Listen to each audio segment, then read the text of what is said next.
The following segment is sponsored by Smith Injury Law and 300hurt.com.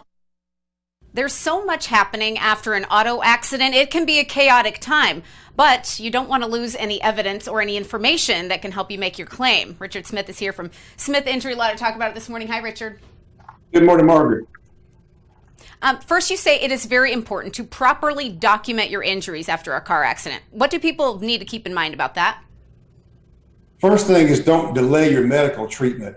Some people think they can wait, several days, see if it goes away or whatever. The longer you wait to start your treatment, the more likely the insurance company is to say that the injuries that you're suffering did not come from the automobile accident. So it's very important to get to the doctor, get your treatment started right away.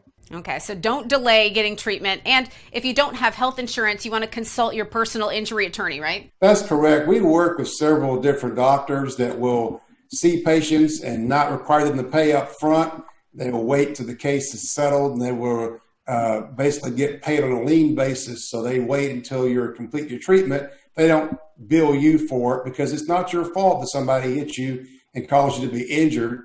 It's the other party's fault. They should be the ones who pay for your treatment. And I think this is interesting to note. You said some people may not mention every injury to their doctor every visit, but you say that's a mistake, right? Absolutely. We take pain medication because you've got an injury to your knee, for example.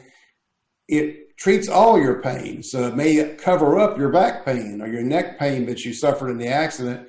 So if you wait till you start feeling the pain, some months later, when the medication wears off or whatever, you have a hard time proving the injury. So whenever you're experiencing pain in any part of your body, you want to report all of that to your doctor so the doctor realizes that, hey, it's not just this body part, but it's all of these body parts that are being reported as injured. Right. You don't want the insurance company to have the opportunity to say it did not come from the accident. All this documentation, really important because the insurance company just does not work for you. Absolutely. They do not work for you. They're not going to take your word for it. They're not going to believe you. You have to have documentation in writing from your treating doctors to prove that you suffered these injuries in the automobile accident. And if you don't, they're going to just not consider it.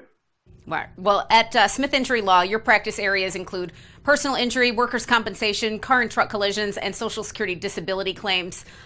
Anything you want people to know about your practice and the way you operate before we go? Just remember, it's very important that if you want to get fully compensated for your injuries, you have to treat for your injuries. You can't go home and do home exercises or whatever because there's no way to document that you ever did the exercises that you were in pain. It's very important to remember you're trying to document your injuries through your medical treatment, and we can help you with that. Like we said earlier, we have doctors standing by that will treat you and not make you pay out of your pocket, especially if you don't have any health insurance. Yeah, there's a lot you can do, a lot of questions you can answer for people, and they can contact you by calling 300HURT or visiting 300hurt.com. Richard Smith of Smith Injury Law, thanks so much for being here. Thank you, Margaret.